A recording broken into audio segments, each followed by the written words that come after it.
Hello everybody and welcome to another edition of the Goulden Nugget. I am always your host, Rob Gould. And again, as always, we are talking football and wrestling chat this evening on episode 27. And we are going through Premier League results from the previous round of matches along with the following week's predictions. And we've got some football headlines as well from the week. And we're doing a new segment as well, sort of from this week. So each week, so not starting this week as such, but the next episode, I will be doing a Players of the Week and Player of the Month nominations. And that just for fun. It's not as if they're going to get anything from me type of thing, but it's just my, sort of way of saying, who's been the best players of the month and of the week. In football, in Premier League. And also we have got the review from Raw with a SmackDown review from last week, which is obviously the podcast is going out today, and obviously SmackDown goes out tomorrow evening, and that a Saturday early hours, should we say. And so to kick things off, we will get straight in to the Premier League fixtures, as I say, that were predicted. And that, so, as I say, first one was Manchester City versus Everton. I took this one as a draw. This one was a home win.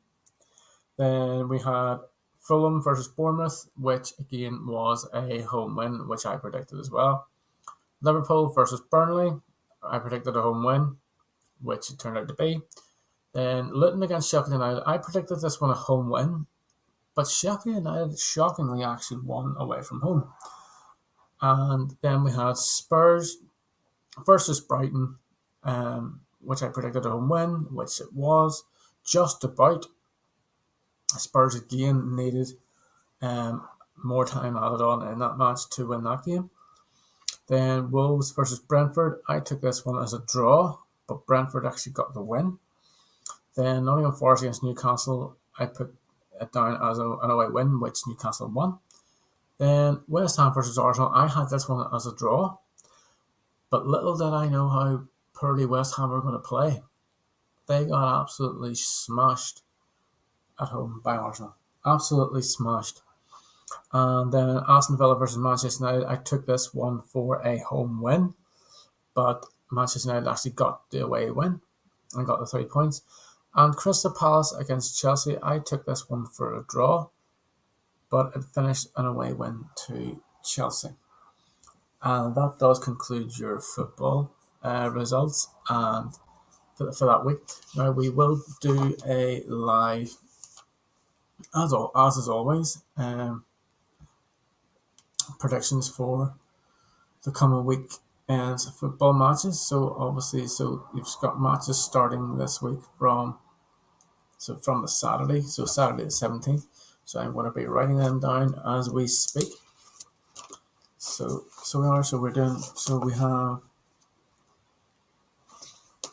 Saturday fixtures. So we've got Brentford at home to Liverpool, which will not be an easy game for Liverpool. So it will not be an easy game. So it won't. And I do predict it as an away win, because I'll always predict Liverpool to win their matches. Burnley versus Arsenal. Now this one, going on the result that Arsenal had against West Ham and being away from home, this has got Arsenal written over it. So you would go for another away win. Then you've got Fulham versus Aston Villa, which again is going to be a tricky enough game for both teams. And that because Villa will be looking to respond to the defeat against Manchester United. And again, Fulham have actually got a decent home record. So this one I'm going to go for a draw, but I could see it going either way. Then we have Newcastle versus Bournemouth. Again, I think Newcastle on paper should be winning this one. And that, so I will predict a home win for this one, because Bournemouth are starting to slipped down a wee bit. So they are Forest against West Ham. After the performance West Ham had against Arsenal, I'm actually going to go for a Forest win. So for this one, not even a draw, but a straight up Forest win. Then we've got Spurs versus Wolves, which again will not be an easy match. So it won't. I'm going to go for a draw this match, but I could see it going Wolves' way. But I thought a draw would be a fair result so far. Then we've got Manchester City versus Chelsea. Man City obviously coming off a win in the Champions League, and Chelsea, as I say, obviously they came up a win against Crystal Palace. I can only see one winner in this, which has been Man City. But however, as I say, Chelsea, you just don't know with them with their consistency levels. So I'm going to put this one as a draw, but I would not be surprised for Man City to win this. Then we move on to Sunday's fixtures. So we've got 3, 4, 5, 6, 7. So we've got 7 fixtures on Saturday. And we've got Sheffield United against Brighton. So Sheffield United, obviously, they won their last weekend. But this one is against Brighton. So I would say Brighton for the win for this one. But don't rule nothing out for Sheffield United. And then we've got Luton versus Manchester United. Now, Luton aren't playing too badly, but Manchester United are starting to come in their bit of form. But I'm going to go for a Luton win. So and then Monday Night Football, we should have Everton versus Crystal Palace. And that match is going to be close, but I can feel that Everton will get the win. That'll be a home win for that one as well. So that does conclude the Premier League predictions for that week. So we will now move on swiftly on to the Raw review, which was quite a good episode. So it kicked things off with a 6-man tag team match between a New Day of Xavier Woods and Kofi Kingston teaming up with a main event, Jey Uso. They took on the team of Imperium, which was Ludwig Kaiser, Giovanni Vinci, and the Intercontinental Champion. Not just the Intercontinental Champion, but the longest reigning Intercontinental Champion in WWE history in the Ring General, Gunther. And what was a really, really good match, and which, as I say, put both teams in good nick. And like I say, it was New Day and Jey Uso that picked the win, with Jey Uso getting the pin. 1, 2, 3. And as we find out later on Raw that evening, that main event Jey Uso this coming week on Monday Night Raw will take on the Ring General Gunther for the Intercontinental Championship, which will be a very good match. Now, why? In my mind, I thought they should have left that one for the Elimination Chamber to add into that, because it would be a good match to see. It's nothing that they've done before. They haven't had a one-on-one match before, as far as I know. So that was a good match, and it'll be good. That will be a good match as well between Jey Uso and Gunther. Then we have one of the first qualifying match for the Elimination Chamber of the night, as such. So we had Bobby Lashley against Bronson Reed, and which was a very good match. I mean, Bronson Reed, I was rooting for him to win this match. I like Bobby Lashley, but I thought Bronson Reed, being Australian, Elimination Chamber, it's in Perth, why not? But for some reason or other, Bobby Lashley was the one that won, and he has now advanced into the Elimination Chamber, where he is joined at the minute by Drew McIntyre and Randy Orton. And we will get into the other men's Elimination Chamber match just in a little bit. Then we had Liv Morgan against Zoe Stark. in the Elimination Chamber women's match, Elimination Room, and it was Liv Morgan who, again, I thought would have won that match, which she did, and she now advances to join up with Becky Lynch and Bianca Belair as part of the women's Elimination Chamber match itself.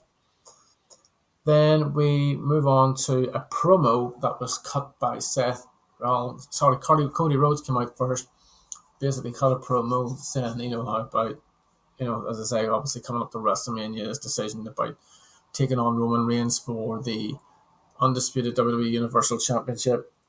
And Seth Rollins came out and, as I say, he basically acknowledged the fact that he understood why Cody had to choose Roman Reigns over Seth, but what he also said to Cody was that he had to finish the story, which means by beating Roman Reigns at WrestleMania.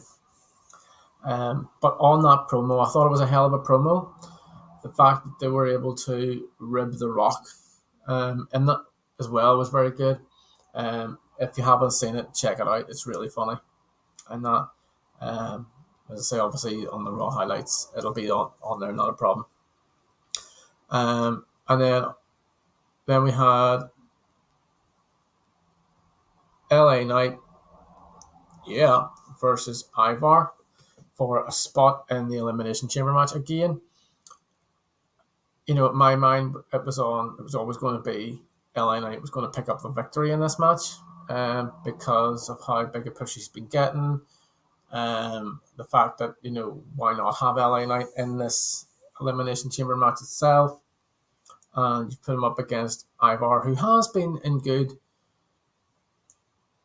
nick himself, been on a singles run and things like that. Obviously, his tag team partner, Eric, still out injured, sort of things. So, as I say, it made things interesting. And like I say, LA Knight was the victor, hit Ivar with the BFT, and for the 1, 2, 3, to send him straight through to the Elimination Chamber, where he says that he will beat everybody up.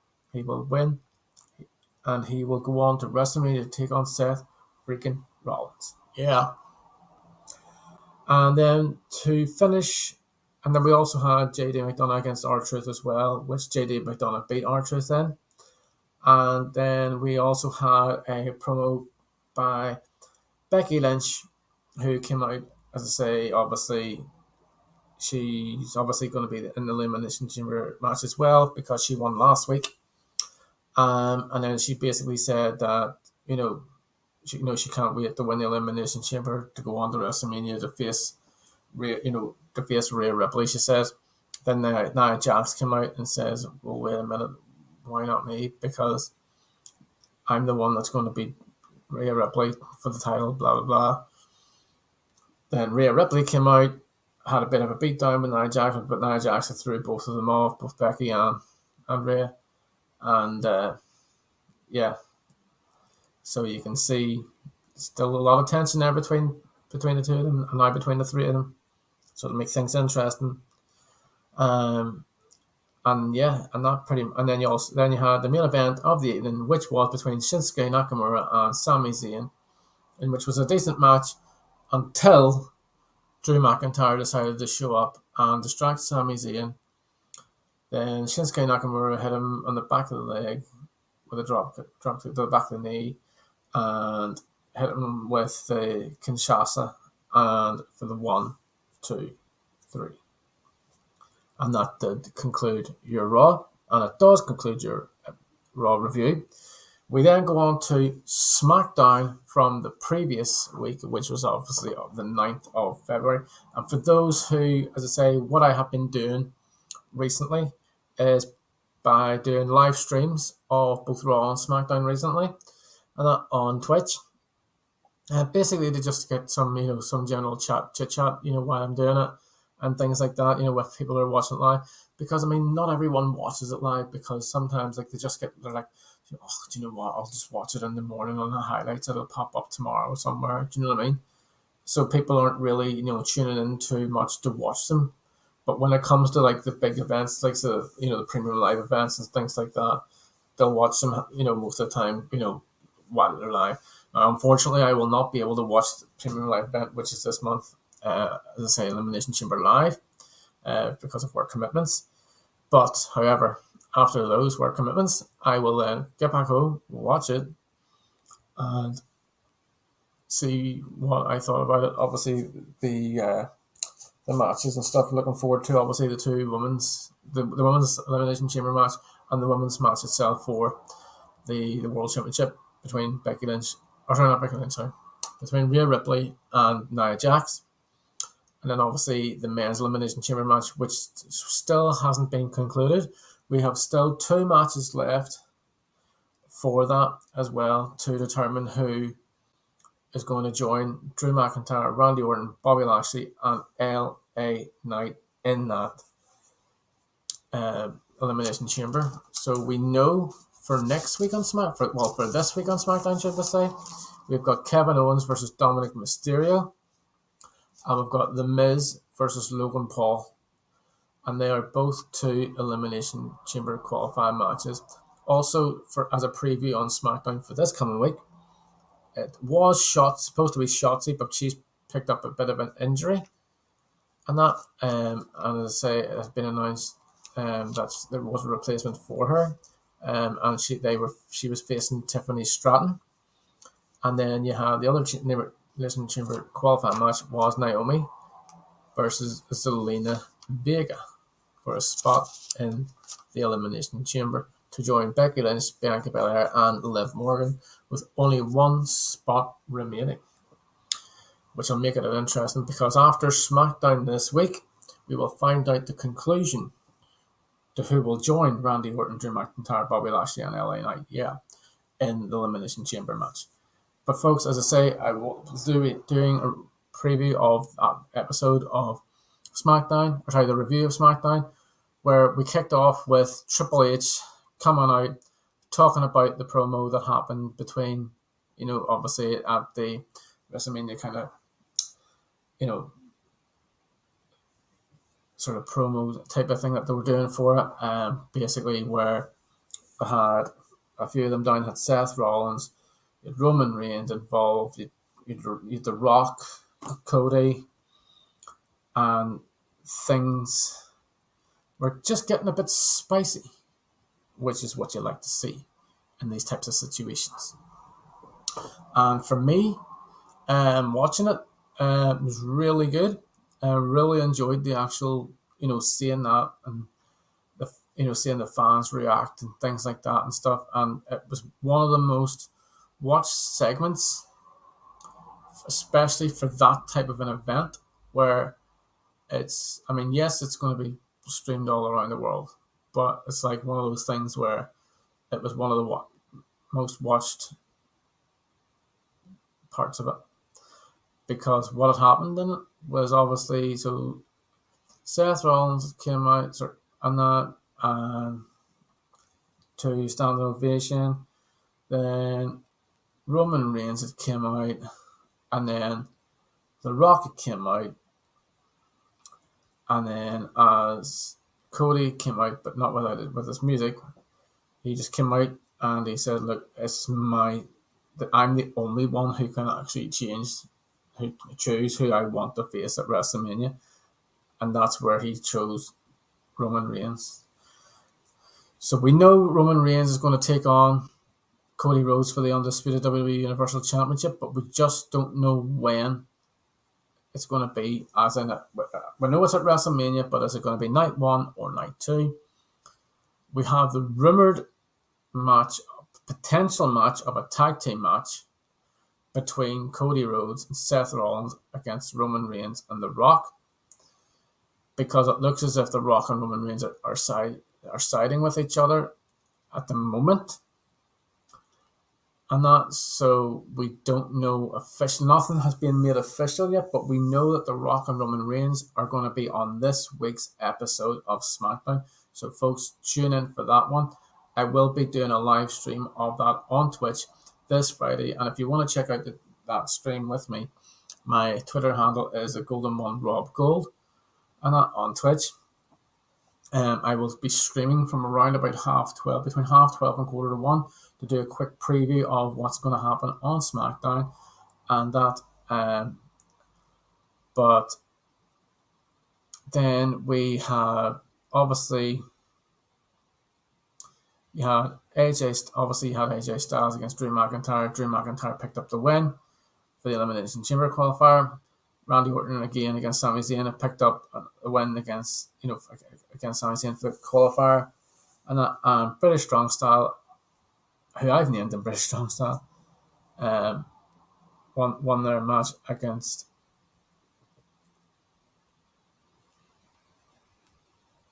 Pretty Daily. And then Bianca had beat Michin in a match which was for Elimination Chamber spot as well. Then Bayley done a promo, and Triple H said, Paul Heyman had said to Triple H about that Roman Reigns and The Rock are to be at SmackDown this coming week, which will be very, very interesting indeed, because obviously with what happened, obviously from the WrestleMania promo kind of thing, and also with what's still to possibly come, and that because we still don't know the ins and outs of what's happening for WrestleMania. We will get answers at the Elimination Chamber, because you will have Nia Jax going up against Rhea Ripley for the Women's World Championship. And obviously in the men's Elimination Chamber match, so far you have got Randy Orton, LA Knight, Drew McIntyre and Bobby Lashley all in that chamber match. And you're going to have either Kevin Owens and Dominic Mysterio, or The Miz and Logan Paul as well. But folks, I'm going to plug some independent wrestling into this as well, because my focus, as people know, is independent wrestling. Mainstream wrestling, WWE, AEW, things like that, TNA, and that. I haven't watched too much of AEW and too much of TNA, but, however, as I say, I will be starting to look into them more, and that, so we can get more, evolve with them. Then we also, as I say, because of the independent scene, obviously, as people know, I love collecting championship belts. I obviously got the OTT belt, which is sitting beside me. Still got the WWE Championship belt and my NXT belt, because my NXT belt is one that I'll always keep, because it's the first ever replica championship that I've ever had, and it's always going to be one to keep. And obviously the OTT World Heavyweight Championship is always going to be, it's never going to go from me, never in a million years. So it's not. But that is my goal, is literally collecting not as many independent wrestling championship belts, but to what I can afford to get, and things like that, and stuff like that. Because in my mind, independent wrestling is as important to me than main stage wrestling, and that, or mainstream wrestling, should I say?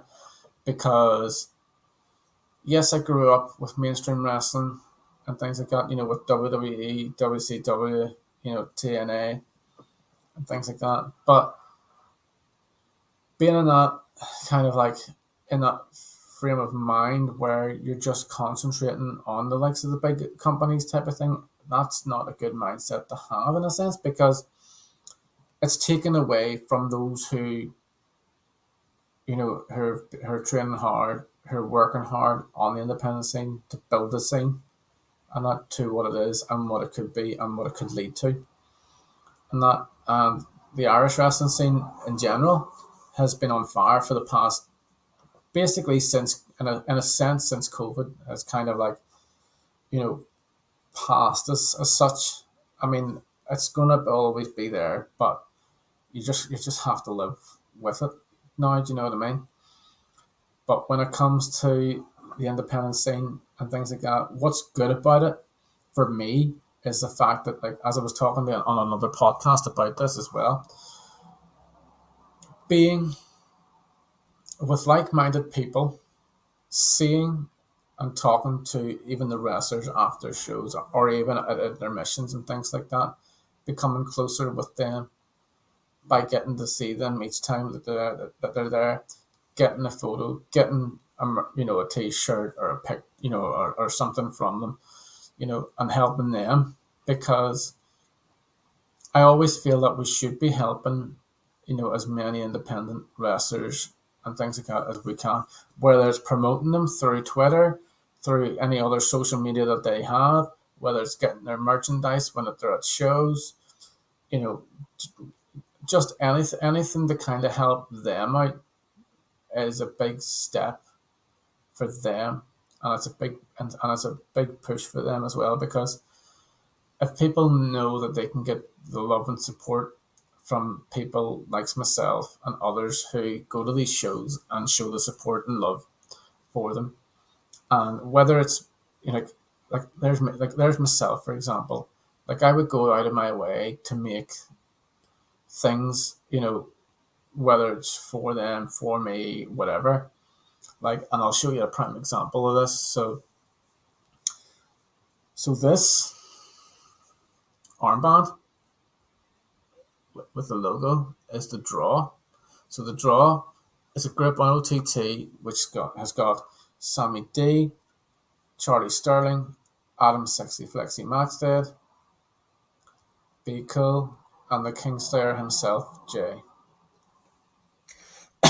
And when I originally wanted to bring them down to an OTT show to show the leader of the draw what he thought of them and that, but I unfortunately work commitments again had where I had to work that day, and I couldn't go down.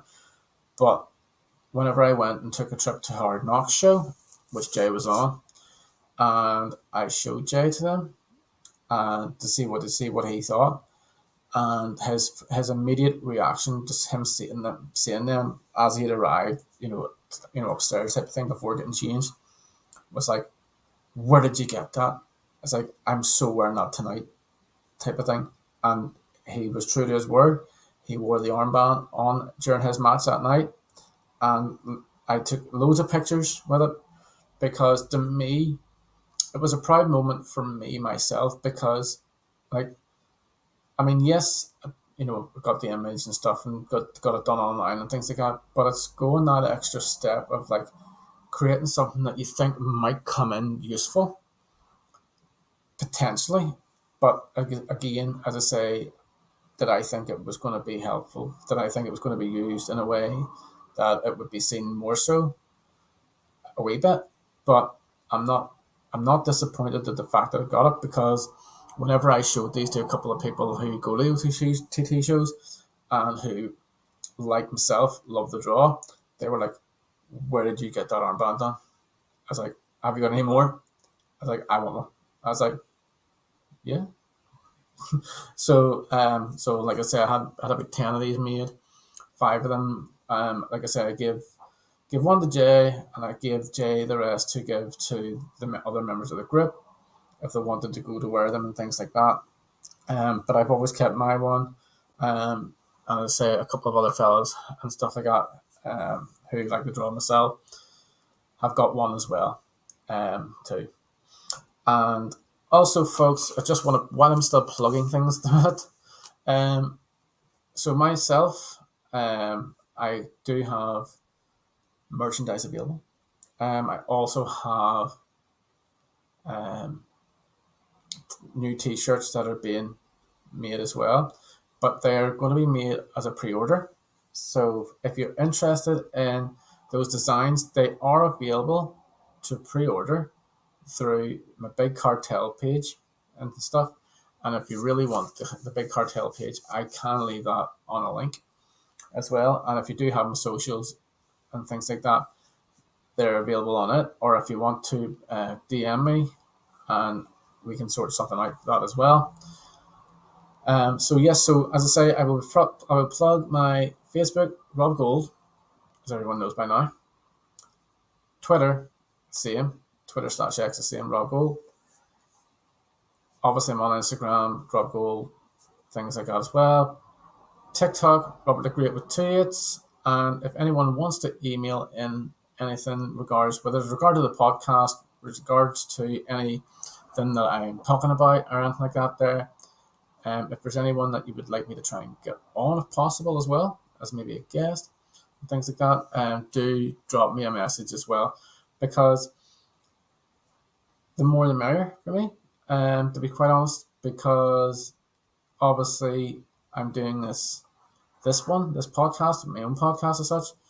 Um, and as I say, I will have a recording up next week, which I will be joined by Peter once again, where we'll be talking some wrestling.